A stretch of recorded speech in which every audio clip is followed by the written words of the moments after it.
Georgia. Everybody having a good time? Yeah? Thank you, Jay, for that very kind introduction and the reveal that I don't live in a swamp. By the way, the best decision I ever made in my entire life. 7 years ago, I moved to the freest nation in the country. I would never live anywhere else. I am so happy to be here, and the number of reasons is so voluminous. I'm just going to start with the most frivolous. As Jay said, I actually do live in Alaska, so first of all, I want to thank you for the weather. Let me tell you what Alaska is like at the end of April, okay? Alaska at the end of April is very much like Alaska at the beginning of April, and Alaska in March, and February, and January, December, November, all the way back to September, which means it's covered in snow and ice. But the only thing that changes at the end of April is that we begin to go into those long days where we're edging toward 24-hour daylight, which we get in June, which is really lovely. But for now, all it means is that we have 20 hours at which we can stare morosely out of our windows and wish we had some spring rather than 5 hours like we have in winter. So I'd almost forgotten what the color green looks like, so I appreciate getting to be here. I appreciate the excuse to not hear the word mom shouted at me for 2 days. Thank you, appreciate that. It's so nice to be here too with some old and new friends as well. Whitney has just been great and helped me with organizing the entire Kyle, who by the way is an old colleague of mine at the Wall Street Journal, now doing even more amazing things here, but I also heard the board had to sign off and invite me, so thank you for that leap of faith. I appreciate that. I just got to sit here with Senator Loeffler, who's here tonight, and has done amazing things for the state. And I'm pretty remiss in not noting that the Tiptons took me to dinner at the most extraordinary speakeasy last evening, where they applied me with so much alcohol that I got over my jet lag like that. So, anyway, thank you very, very much. But the main reason I am so thrilled to be here tonight is just to be here with the Georgia Public Policy Foundation. And not just because you invited me. Honestly, I get to speak, and it's an honor, I get to speak in front of a lot of groups all the time. Many of them national groups, academic outfits, single issue advocacy organizations at a national level, private companies, speaker series, and every one of them has their merits, and I love getting to get out and meet people. But the ones that I truly, truly love, hands down, without any question, is getting to go to an event at a state think tank. And I long have. But that conviction has only grown in recent years, and it's actually the subject of my speech tonight. And the conviction has grown because it plays into a growing realization of mine after 30 years of doing my job. By the way, this fall I will have been at the Wall Street Journal for 30 years. And that conviction, I know, can you believe it? It's pathetic. My children make fun of me. They're like, you've never had another job. How do you leverage yourself, Maya? I know. I'm like, oh, well. The growing conviction, though, is that I have a pointless job.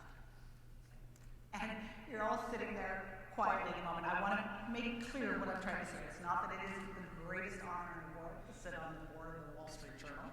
It's not that every day I do not take massive pride in what we write and what we do and the influence that we have in the country. It's not that I would even rather do anything else. I wouldn't. I have the perfect job. I'm thrilled with it. And I want to say that again in case my boss ever watches this. I love my job. You don't need to get rid of me. But rather, the realization is instead about the topic that I cover, which is the federal government. I think, like everyone in this room who is devoted to free markets, devoted to free people, and all of us in this room are, we got into this sphere, we are interested in what we do because we are results-oriented people. We want to see things get done. All of us get up every day and do what we do because we want to make the world a better place for our kids, our family, our neighbors, our communities, and all those around us. And yet right now, for any number of reasons, and by the way, you could spend 2 hours just having a conversation about this, but for whatever reason, and they range from thorny structural issues that are tied up with term limits and gerrymandering, all the way down to the dysfunction in our current national media, I've come to the conclusion that Washington is not only a mess, but it is not getting fixed anytime soon. It's just not. Trying to change it right now, by the top and from the top, especially given some of those barriers, is a little bit like trying to pick a hole in the Hoover Dam with a toothpick. Okay? It's almost the definition of insanity.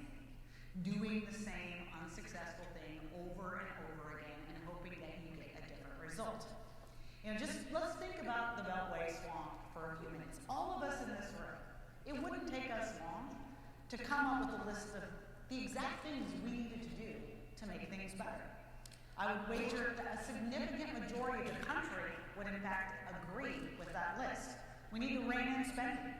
We need to rein in out-of-control bureaucracy. We need to reform healthcare and entitlements, further simplify the tax code, reconstitute our military into a 21st century fighting machine. We all know what needs to be done. And every 2 years, like clockwork, we place our bets in the hope that a new crop of people that we send to Washington is actually going to make this happen. And I think it's a total testament to American optimism that we do this. It's a remarkable thing, really. I kind of praise all of us in this room. We do it every 2 years. We somehow think that a Congress that has not managed to fulfill its most basic duties, and by the way, I would put in that category passing, for instance, 12 appropriations bills to fund the government, passing them in each chamber, going to a conference, coming to an agreement, passing them out, having the president sign them. We have not done that successfully in this country more than 3 times in the last 50 years. 50 years. It's astonishing. If you stop and think about it, when was the last time that Congress passed a major piece of legislation that did not involve purely spending your money? Because they're very good at that. I will give them credit. They can always come together to do that. And we've seen examples of it in just the recent years. All those COVID spending bills, the infrastructure bill, the semiconductor bailout bill that they did. More recently, and by the way, I actually did agree with this one. I like the fact that we were funding our foreign allies overseas. Not everyone would agree with that, but I at least didn't think it was an important use of some money. But I would note that there was no policy involved in that.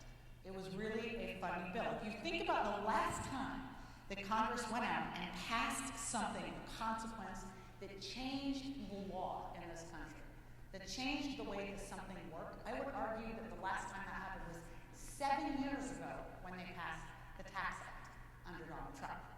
And by the way, there's nothing biblical about that number, okay? There's nothing great about that number.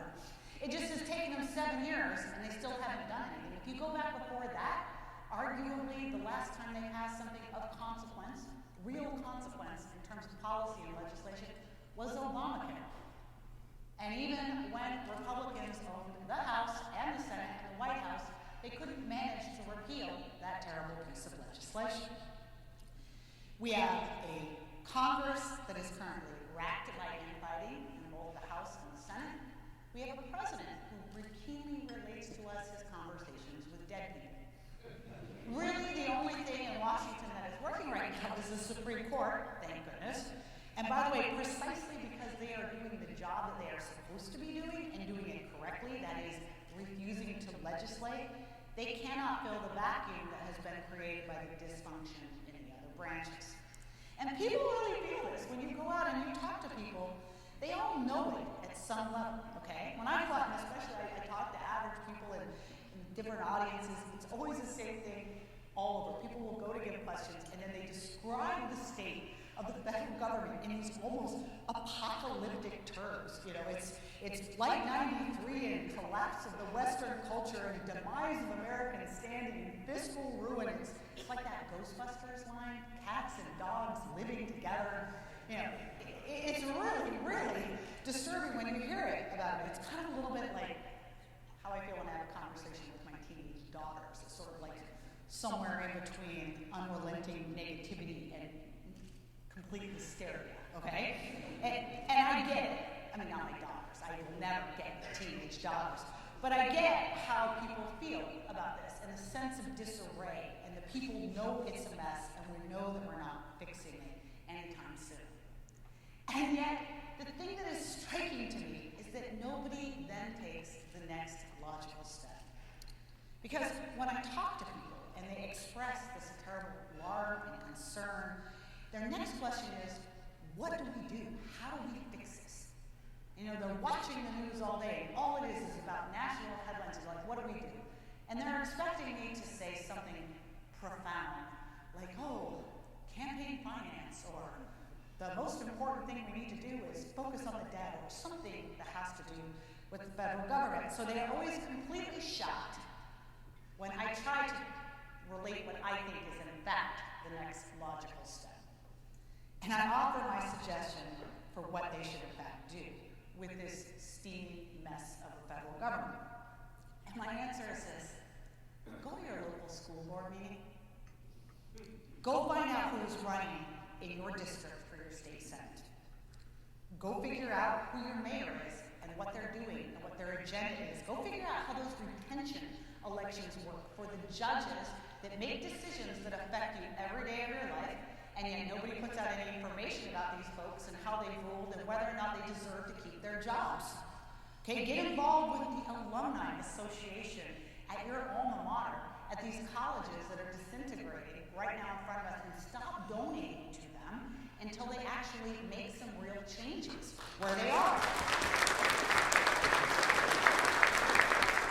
Go get involved with your local charity or your local church or some organization that actually knows how to make a real difference in your community because they work within that community. Run for the stinking local dog catcher, okay? Just get involved with the things that are going on around you at the state level and the local level. And people are always shocked. They're like, how could you say that? You cover national politics. Aren't you interested in what you do? And of course I am. But really, my view is that in a perfect world, fire queen, and that's sadly never going to happen, but because I live in this great country. But if I were queen, I would have the most boring job in the world. All right? Because my hero, Milton Friedman, if I had a job that was actually where Washington was functioning correctly, I would do no more than write the occasional report about how our standing military is faring. I might write something about what the Fed was doing to maintain a stable currency. And I might write something about that interstate bridge. Those are the things that Milton Friedman thought the government should do. And that, in a perfect world, would be all that the federal government was doing for us right now. Nothing more. And that's really what I want to talk to you guys about today, the importance of recommitting ourselves to this proposition, the one that's embodied by this group and many of the groups that Kyle was talking about earlier, for instance, on the education front. These thriving networks, think tanks, and activist groups that are actually doing and getting done the work that everybody says they want to see happen. They're getting it done. It's happening. Real stuff right here, but it's at the state level. I mean, consider the contrast. On the one hand, we have Washington, which over the past year has largely distinguished itself by having been more lame than at any time in its history. That's how Washington distinguished itself. More dysfunction ever than ever, including, by the way, managing to become speakerless for weeks at a time. Then look out at the states, all right? The past 3 years in the states have witnessed something in one area that I never thought I would live to see, and Kyle mentioned it earlier, an explosion, a revolution in school choice. I remember being a young editorial writer, and again, I've been doing this for a while, and pushing that rock up the hill every week, writing those editorials for the Wall Street Journal. And the thing that still strikes me when I think back about that time is how modest we were, by the way, too, in the things that we were asking. So tentative, our goal, and we felt that even that would be very difficult, was to argue that we should just put some little experiments of school choice out there in the worst performing schools in the country, urban areas. You know, we were playing up the minority and the income arguments, and we were so worried about this that we didn't even want to use the word voucher culture. We just wanted to talk about charter schools, because they weren't as threatening. It was demoralizing too, because it was also 2 steps forward and 1.5 steps back. You'd get school choice in some place like New York, and then a mayor would come in and get rid of it all, and you'd start all over the place. The only thing that was more demoralizing in my entire life was I've been the person at the editorial page who's been tasked with trying to get rid of ethanol, and you can see how I'm waiting for that fight. So the only thing that really has been demoralizing. But fast forward to today, this revolution. In 2023 alone, a record 20 states implemented or expanded school choice. 20 states.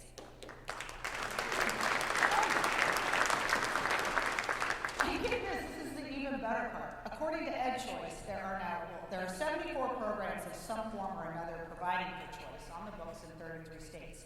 But it's the scope in some places, the breadth of it, that is so mind-blowing. At the beginning of last year, 2023, Iowa got the distinction of being the first U.S. state in that year, in 2023, to pass universal school choice legislation. Universal.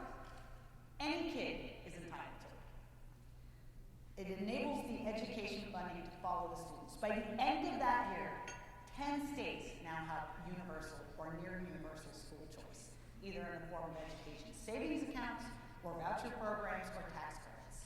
And more are following in 2024. Kyle just mentioned this is now marching to the south. Georgia, I think it was just last week that the governor signed the bill here with the new promise of this scholarship in law. Not exactly universal school choice, but it's a great first step. It's getting there. And the pressure is growing by our neighbors. North Carolina, Tennessee, Florida, all have expanded their choice. South Carolina is on the march. A little further afield, but only a couple weeks ago. And I think, again, this is a demonstration of how one can actually affect change at the state level. Louisiana, the Louisiana House passed a universal school choice bill, 72 to 32. But notably, 6 Democrats in the House voted for it. And this is the same party that just a few years ago was taking complete and total dictation from teachers' unions. And I want to actually instead quote one of those Democrats in Louisiana to give a sense of just how much the politics of this has changed because of local pressure from groups like this, from parents. His name is State Representative Jason Hughes, and this was his statement before his yes vote. He said, "I know the political ramifications for me for voting for this bill. But I don't need this $16,800 a year job bad enough to watch our children continue to live in poverty, trapped in failing schools, and not do something. And in the event I'm not reelected, right. In the event I'm not reelected, this is what I know. My steps are ordered, my heart is pure. I came here to do tough things, I came here to make tough decisions, and I came here to put children first." Now, can anyone imagine a Washington Democrat making that statement? And I think that's really wrong. Can anyone imagine, well, a lot of people in Washington making that statement? Now, how did all this come about? It's a combination of a number of forces. One, of course, as we all know and can relate the story, the arrogance of the teachers' unions. I mean, they are a very powerful force. A little history some people might not know, and I learned this in the course of writing that book about Jimmy Carter. The NEA, the National Education Association, prior to the first time it ever endorsed a president in 1976, Jimmy Carter, absolutely eschewed politics because it believed that politics had no role in the classroom and could only cause bad things. Over the day, right? That changed, obviously, with Jimmy Carter, who promised to give them an education department, another thing that we can all be sad about. But they got involved in politics, and it's been a one-way street ever since then, with the Democratic Party bowing and scraping at the knee to anything they want. This blew up with them with COVID when they displayed their contempt for their jobs in the classroom, but also all those lockdowns that finally gave parents a glimpse of what was really going on in American education. And that was another part of change, the power of parent activism. And it's been crucial, not just in the legislative domain of school choice, all across the country in 2022 and 23, we've seen parents rise up, run for school board themselves, make dramatic changes in their schools in terms of lockdowns and masks and curriculum and DEI initiatives and girls' sports. It's been a sea change. Moreover, we also saw them go out to toss out the bums when they wouldn't vote for school choice. And that has been extremely important. Something, by the way, that you can do much more effectively at the state level than you can do at the national level. We saw him go to the polls, for instance, and elect Glenn Youngkin in Virginia. By the way, a 13-point swing in the way that that state had been voting to put him in office. We have seen them go out, and we have seen governors make this an issue when there are Republicans in their own party that have voted against their initiatives in their House and Senate at the state level. They have gone out and support their opponents in primaries and kicked them out and got the majorities they needed to get the legislation through. But mostly, this has come about because this issue was never allowed to die here at the state level, and because you had groups like the Georgia Public Policy Foundation and others that were ready and waiting with these policy initiatives and the ability to channel that activism and to put pressure alongside those parents when they finally rose up and realized what was going on. And they were there and ready and waiting with policy that the legislature could jump on and make real reform when it was finally ready to go. Because, by the way, this is how representative democracy is supposed to work. The democracy that is closest to the people. And what it tells us is that we absolutely do still and absolutely have the ability to conduct the kind of change that we want and need at the local level and at the state level, even if we can't always do it thousands of miles away. Here's another one, equally exciting to me if you're like a tax nerd. I'm a total tax nerd. But we just had this explosion of tax reform at the state level too. The most dramatic of it is a flat tax revolution where states are transitioning to complete flat taxes, one rate. You know, I would note that we've had 108 years of state income taxation. In 1987, Colorado moved to a flat tax. It joined a couple of states that had them from their beginning. But it would take another 30 years after Colorado in 1987 before Utah followed in 2007 with the flat tax. Then a couple more, North Carolina, 2014, Kentucky, 2019. Now, if you look out there now, in the course of 40 years, this only happened in 4 states, the political will to get this done, a flat tax. But in 2020 alone, in 2022 alone, in a span of just 15 months, 5 more states adopted. Granted, some of them are phasing it in, but adopted a flat tax. 5. Arizona, Iowa, Mississippi, Georgia, and Idaho. And not only are some of these states adopting flat taxes, but really smart policy and innovations that go alongside them. For instance, revenue triggers that help to accelerate the rates of transition, etc.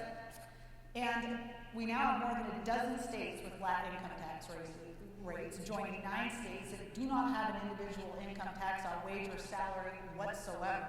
And there's more to come. We are now looking at almost half of the states being in that situation. And that's before you look at all of the other amazing tax reforms that we have seen at the state level in the last couple of years. You know, Alabama eliminated the state income tax on overtime.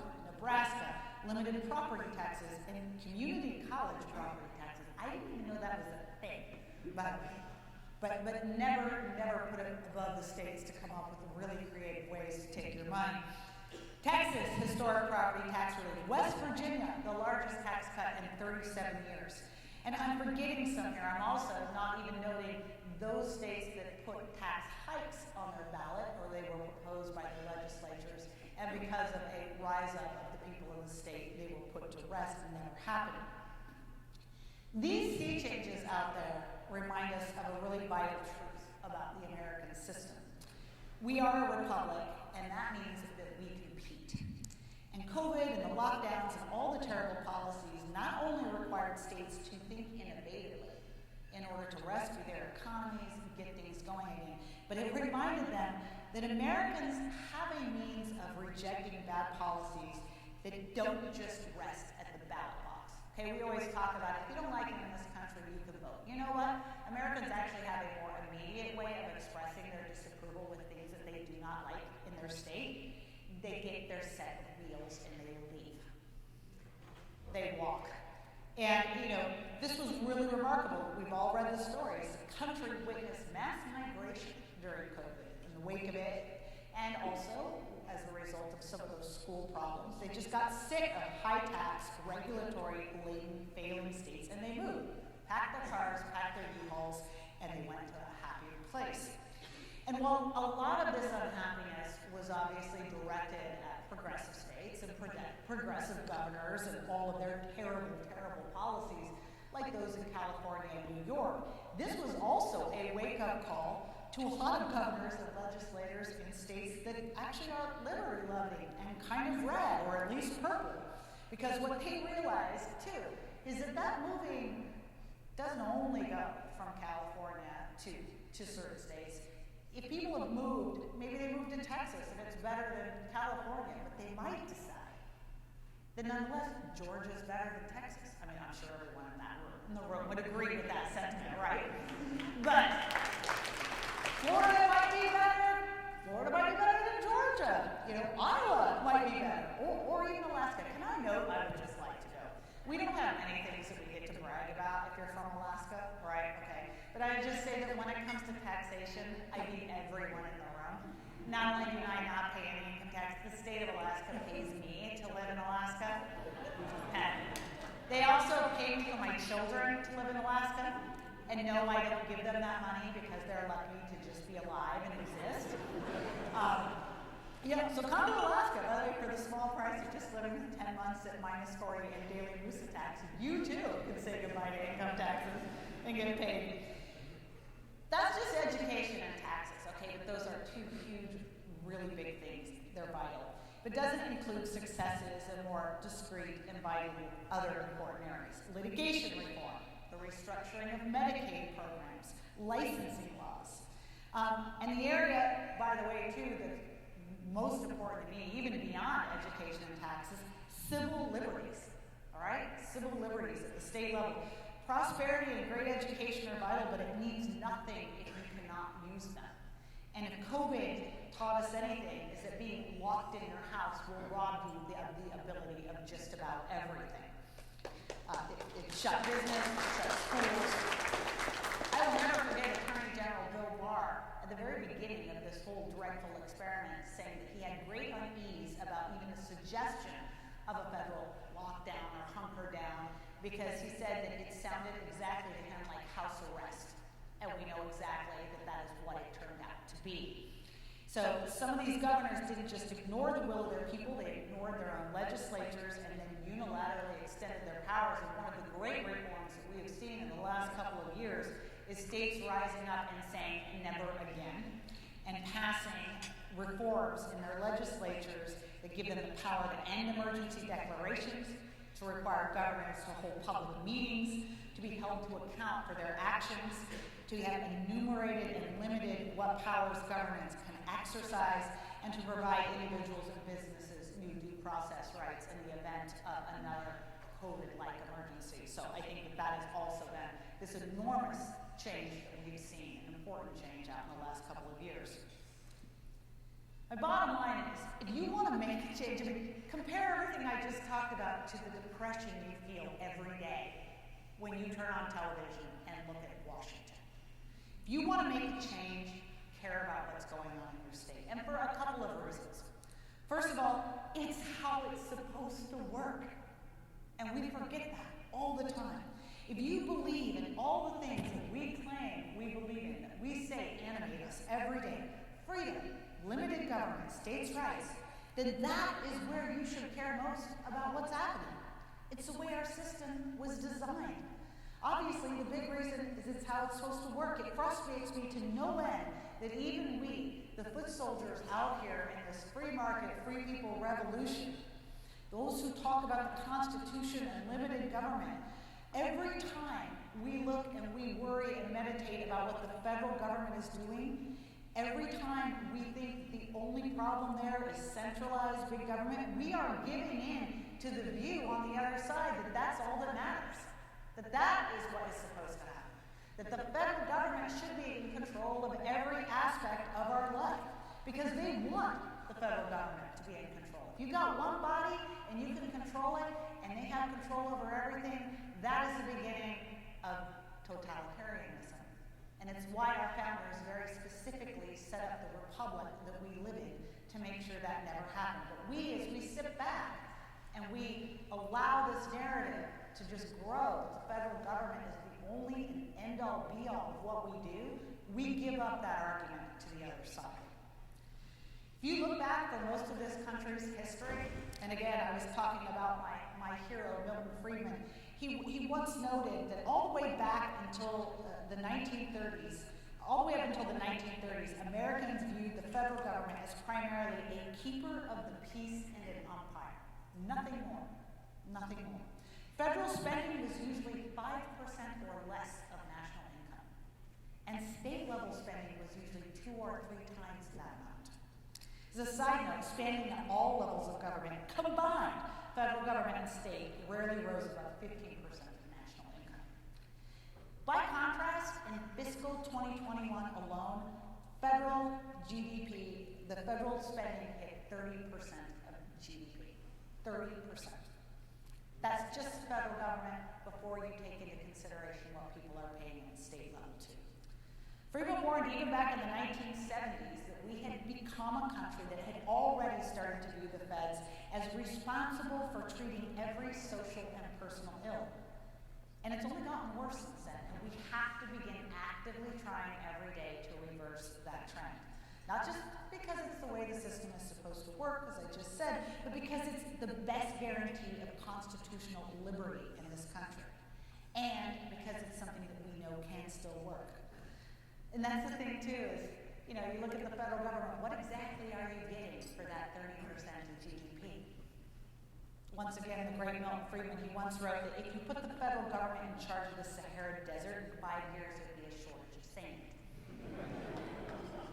So what, not only are we ceding the argument to them, but we're wasting our money in this prospect as well too, because nothing they touch actually ends up working. Care about your state because it's where, to be honest, it's where almost everything matters to you that actually happens. The reality is that most of us who go out, we dutifully pay our taxes, we go to our jobs, we make sure our kids are arriving at the bus. We are not the ones benefiting from the federal spending that is going on, all right? For most of us in this room, you're not on Medicare, you're not on food stamps, you aren't getting those NIH grants to study turtle crossings across the highways. You're not getting any of that stuff, okay? But we're paying a lot of money for people who put rules on us from thousands of miles away.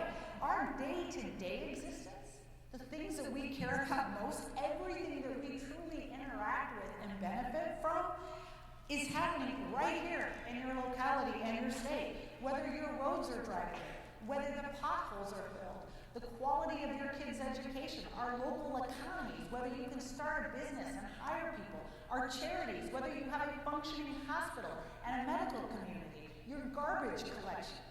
In Alaska, my local Fish and Game that comes and chases off the bears in my, backyard. These are the things that matter to us. And it's the things that matter most in our daily life. So it's also fascinating that we're focused on what's going on in D.C. because what do they do that touches your life on a daily basis other than take your money? And if you care about all of this, the reason to actually get involved at the state level is mostly because it's the smart move. And this is what I tell people all the time.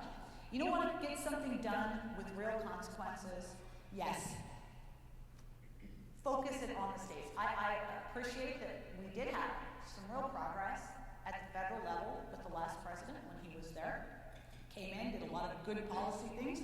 We've had a lot of good people go to Congress, but a lot of that is not lasting. And I think we also need to be very clear, this is not meant to be depressing, but if a Republican wins the White House next time, given the filibuster, given the polarization in this country, pretty much everything that is going to get done is probably going to be done at an executive level, executive orders, rulemaking. They're going to be spending 3 years just dismantling the horrific things that Joe Biden has put into office since he's been there, before they can begin to make any progress on their own and executive orders, which, by the way, can be reversed if another president of a Democratic Party comes into office. But what we do know is that you can really get stuff done and get it done in a lasting way at the state. That's why it's the smart move. If you're going to invest your time and your resources, and all our time and resources is limited, this is the smart move. And we know that it can work because of the things that I just pointed out. We know that this is how it happens, and we know that when you have the organizations that you have in place and you can engage local people, that you can actually make a change and a change for the better. It's also smart because we have access at this level and the tools at this level and the pressure necessary to make those things happen. I mean, yes, you can go write a letter to your federal senator, to your House member, and it's going to get sent off to their constituent letter writing person, and you might get a response at some time. Maybe the people in this room, because you're engaged in politics, you may have more personal access than that. Maybe you do feel that you have a connection to your folks in the federal government in Washington. But for most people out there, most people who engage in politics, really, well, once every 2 years or 4 years is the only time that they feel that they can make some sort of change or involvement, and it's when they go to the ballot box. All right? And that's really important. We have to keep doing that. But here, at a local level, it's amazing. This is how it works up where I live. When you're engaged at the local level, you actually can see your state senator at your local diner, okay? You can go to the public meetings that they hold.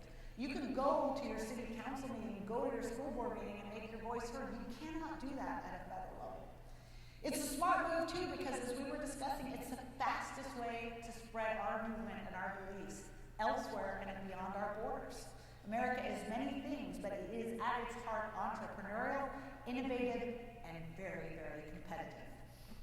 I mentioned the threat part that many governors have felt in recent years and fear they're going to be losing people or businesses to other states. But that's only half of it.